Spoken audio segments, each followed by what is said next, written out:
ගයන් චානුක විධානපතිට මහත්මයා. හසත් මහත්මයා තව වසර 2442ක් ගියපුවාම ලැබෙන වෙසක් පුර 15ක් පොහොය දවසේදී මුළු ලංකාව පුරාම වැඩ සිටින සියලුම සර්වක්ක ධාතුන් වහන්සේලා අසදෘශ්‍ය වූ අනුරාධපුර සුද්ධ නගරයේ පිහිටලා තිබෙන රුවන්වැලි මහා සෑයේ ගර්භය තුලට වැඩම කරනවා. වැඩම කරපුවාම එතෙක් දැල්වෙමින් පැවති පහන් නිවිල යනවා, සුවඳ මල් පර වෙලා යනවා, සුවඳ දුම් වෙනසිලා යනවා.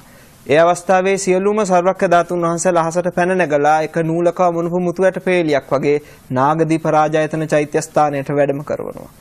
වැඩම කරපුවාම එතෙක් කල චූලෝදර මහෝදර ඒ නාරජවරු බුදුරජාණන් වහන්සේට පූජා කරපු ඒ මණික් පුටුව පොළවයට වැඩ හිටිනවා.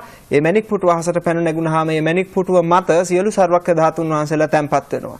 සියලුම සර්වක්ක ධාතුන් වහන්සේලා සහිත මණික් පුටුව දිව්‍ය නාගයන්ගේ මහත් වූ බුදු සත්කාර විඳිමින් සියලුම බෝධිසත්වරුන්ගේ අපරාජිත ආසනයේ පිහිටන සුද්ධ භූමිය වන බුද්ධගයා මහා බෝධි මූලයට වැඩම කරවනවා. ඒ අවස්ථාවේදී එතෙක් පොළොවයට තැන්පත් වෙලා තිබිච්ච තුදු ශ්‍රියං උසති වජිරාසනය සියලුම බෝධිසත්වරුන් ලෞතර සම්මා සම්බෝධියට පැමිණෙනේ ශුද්ධ වූ ස්ථානයේ පිහිටනේ වජිරාසනය පොළොව පලාගෙන පැන නැගුණාම සියලුම සර්වක්ක ධාතුන් වහන්සේලා මත තැන්පත් වෙනවා.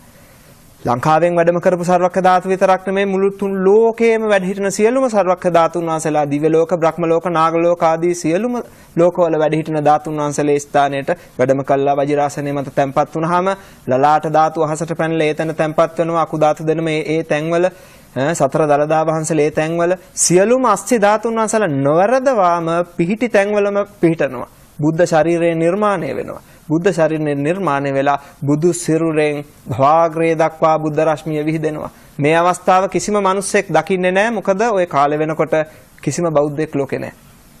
ඊට පස්සේ මොකද වෙන්නේ? සියලුම දෙවියොත් බ්‍රහ්මයොත් බුදුරජාණන් වහන්සේට අවසාන වතාවට පුද සත්කාර කරන්න බෝධි මූලයට පැමිණෙනවා. බුදුන් පුදනවා.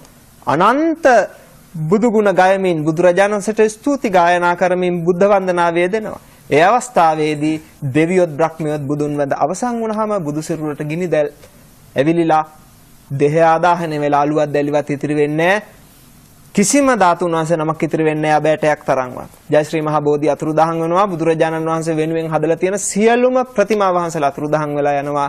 බුද්ධ ශූන්‍ය කාලයක් එනවා. බුද්ධ කියන ශුද්ධ වචනේ පවා අහන්න නොලැබෙන කාලයක් එනවා. තව වසර 2442ක් පමණ ගත වුණාම ලැබෙන වෙසක් පොය දවසේ මේ සිද්ධිය සිද්ධ වෙන්නේ. එතකොට බෞද්ධයෝ නෑ. අන්න ඒකෙන් මතක තබාගත යුතු දෙයක් තියෙනවා.